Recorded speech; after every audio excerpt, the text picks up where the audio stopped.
Արտաքին գործերի նախարարի պաշտոնում Սեյեդ Աբբաս Արաղչիի պաշտոնական առաջին այցը Հայաստան մեկնարկեց Արարատ Միրզոյանի հետ առանձնազրույցով, որին հետևեց ընդլայնված կազմով հանդիպումը։ Նախարարների քննարկման առանցքում էին տնտեսական գործակցության ու տարածաշրջանային խնդիրներին առնչվող հարցեր։ Այսօրվա քննարկումների ընթացքում ներկայացրել եմ Ադրբեջանի հետ միջպետական սահմանի սահմանազատման եւ իհարկե խաղաղության համաձայնագրի կնքման գործընթացների վերաբերյալ վերջին զարգացումները։ Վերստին ընդգծել եմ Հայաստանի հանձնառությունը տարածաշրջանում երկարաժամկետ խաղաղության եւ կայունության հաստատման գործում, ինչի կարևոր հանգրվաններից կարող է դառնալ խաղաղության համաձայնագրի արդեն իսկ ամբողջությամբ համաձայնեցված տեքստի ստորագրումը։ Օգտվելով առիթից երախտագիտությունս եմ հայտնում բարեկամ Իրանին խաղաղության համաձայնագրի տեքստի համաձայնեցումը ողջունելու եւ ստորագրումը կարեւորելու համար։ Իրանը կողմերին խրախուսում է հնարավորինս արագ ստորագրել վերջնական փաստաթուղթը, նշեց Աբբաս Արաղչին ու շեշտեց, Իրանի կայուն դիրքորոշումն է աջակցել տարածաշրջանի երկրների անկախությանն ու տարածքային ամբողջականությանը եւ դեմ լինել ցանկացած միջազգային սահմանների փոփոխությանը։ Խնդիրները տարածաշրջանում պետք է լուծվեն երկխոսության եւ դիվանագիտության միջոցով։ Դեմ ենք ցանկացած ռազմական քայլի տարաձայնությունները տարածաշրջանում լուծելու համար։ Տարածաշրջանում հաղորդակցության ուղիների ապաշրջափակումն ընդունելի է, բայց այն պետք է հիմնված լինի ինքնիշխանության վրա։ Պետք է հարգվեն երկրների տարածքային ամբողջականությունն ու ազգային օրենքները։ Եթե տարածաշրջանի երկրները ցանկանան օգտագործել հաղորդակցության ուղիները, Իրանը կողմ է, բայց ինչպես նշեցի, երկրների ինքնիշխանության միջազգայինորեն ճանաչված սահմանների հարգման շրջանակում, որևէ այլ տարբերակ ընդունելի չէ։ Անդրադառնալով Հարավային Կովկասում նոր էսկալացիայի հնարավորությանը Իրանի արտգործնախարարն ասաց, էսկալացիայի վտանգը տարածաշրջանում գոյություն ունի, հույս հայտնեց, որ խաղաղության պայմանագրի ստորագրմանը զուգահեռ այդ վտանգները նվազագույնի կհասնեն։ Եղել են արդյոք Ադրբեջանի հետ խորհրդակցություններ խաղաղության պայմանագրի ստորագրման ժամկետների շուրջ եւ կա համաձայնություն, թե երբ պայմանագիրը կստորագրվի։ Հարցին Արարատ Միրզոյանը պատասխանեց. Երևանը պատրաստ է ստորագրել Ադրբեջանի հետ խաղաղության համաձայնագիրը, սակայն Բաքվի կողմից պատրաստակամություն չի տեսնում։ Պաշտոնական Երևանը անմիջապես այն հայտարարությունից հետո, որ խաղաղության համաձայնագրի տեքստը համաձայնեցված է, առաջարկել է սկսել խորհրդակցություններ, որոշելու համաձայնագրի ստորագրման տեղը, ժամը եւ մյուս մանրամասները։ Այս պահին մենք նույն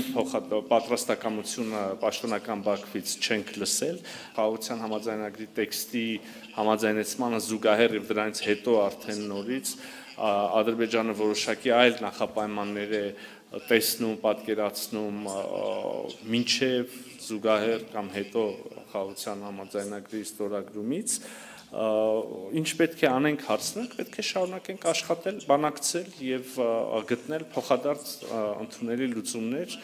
արժանապատիվ լուծումներ եւ երկարատև խաղաղություն ապահովող լուծումներ, այլընտրանք ուղղակի չկա։ Այս պահին այո, չկա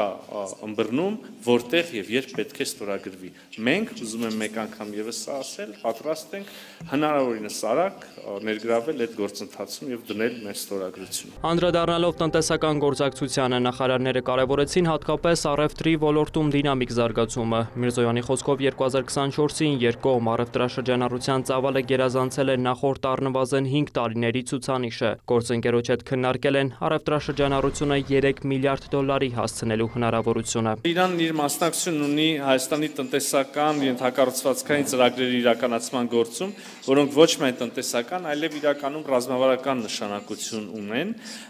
Քաջարան-Ագարակ ճանապարհահատվածի 32 կիլոմետրանոց հատվածը, որի շինարարությունը հայկական կողմը վստահել է իրանական ընկերությանը, խաղաղության խաչմերուկ նախագծի կարևոր բաղադրիչներից է։